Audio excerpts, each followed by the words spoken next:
નમસ્કાર ખેડૂત મિત્રો, ખેડૂત પ્રિયા ચેનલમાં આપનું સ્વાગત છે। આજે તારીખ 30 જૂન 2024 સવારના મહત્વના હવામાન સમાચાર ચેનલમાં નવા આવો તો સબસ્ક્રાઇબ કરી લેજો।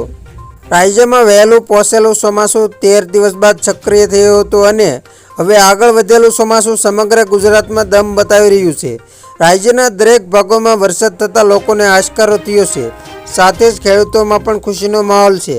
આવામાં આગામી 7 દિવસના હવામાન અંગે હવામાન વિભાગની આગાહી સામે આવી છે। હવામાન વિભાગે આવનારા 7 દિવસોમાં ક્યાં ક્યાં ભારે વરસાદ પડવાની સંભાવના છે તે અંગે પણ માહિતી આપી છે। હવામાન વિભાગના જણાવ્યા પ્રમાણે આગામી 7 દિવસમાં સમગ્ર ગુજરાતમાં હળવાથી મધ્યમ વરસાદનું પૂર્વ અનુમાન છે। આજે ભારે વરસાદની આગાહી છે, તેમાં બનાસકાંઠા, આણંદ, ભરૂચ, સુરત, નવસારી, વલસાડ, દમણ, દાદરાનગર હવેલીનો સમાવેશ થાય છે। આજે સૌરાષ્ટ્રના તમામ જિલ્લાઓનો સમાવેશ થાય છે, જ્યાં આજે ભારે વરસાદની આગાહી છે અને યલો એલર્ટ પણ આપવામાં આવ્યું છે। આવતીકાલની વાત કરીએ તો પોરબંદર, જૂનાગઢ, અમરેલી, ભાવનગર અને ગીર સોમનાથમાં ભારેથી અતિ ભારે વરસાદની આગાહી કરવામાં આવી છે। તો 2 જુલાઈએ અમરેલી, ભાવનગરમાં ભારે વરસાદની આગાહી અને યલો એલર્ટ આપવામાં આવ્યું છે। આજે અને આવતીકાલે ગુજરાતના તમામ જિલ્લાઓનો સમાવેશ થાય છે, જ્યાં થંડરસ્ટોર્મની વોર્નિંગ છે।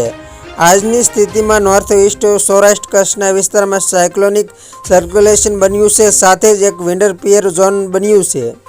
ગુજરાતના હાલના સમયમાં ઘણા જિલ્લાઓમાં છૂટોછવાયો વરસાદ પડી રહ્યો છે, ક્યાંક સામાન્ય તો ક્યાંક મધ્યમ વરસાદ પડ્યો છે। હવામાન વિભાગની આગાહી અનુસાર ગુજરાતમાં આગામી દિવસોમાં આખા ગુજરાતમાં વરસાદની આગાહી છે। હવામાન વિભાગની આગાહી અનુસાર આગામી દિવસોમાં આખા ગુજરાતમાં વરસાદની આગાહી છે। ઘણા સ્થળોએ ગાજવીજ સાથે હળવાથી મધ્યમ વરસાદની આગાહી છે, તો કેટલાક જિલ્લામાં અલગ અલગ જગ્યાએ ભારે વરસાદની આગાહી પણ કરવામાં આવી છે। આગામી દિવસોમાં ઉત્તર ગુજરાતના જિલ્લાઓમાં છૂટોછવાયો વરસાદ પડી શકે છે, તેમજ મધ્ય અને દક્ષિણ ગુજરાતમાં પણ વરસાદની શક્યતા દેખાઈ રહી છે, તેમજ સૌરાષ્ટ્ર કચ્છના જિલ્લાઓમાં પણ સામાન્યથી મધ્યમ વરસાદની આગાહી છે। ગુજરાતમાં આગામી એક અઠવાડિયામાં કેટલીક જગ્યાએ ભારે વરસાદની આગાહી પણ કરવામાં આવી છે।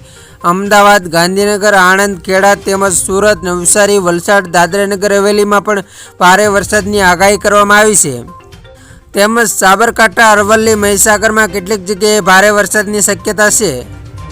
તો ખેડૂત મિત્રો, આ હતા સવારના મહત્વના હવામાન સમાચાર। ફરી વખત મળીશું નવી અપડેટ સાથે, ત્યાં સુધી જોતા રહેજો ખેડૂત પ્રિયા યુટ્યુબ ચેનલ।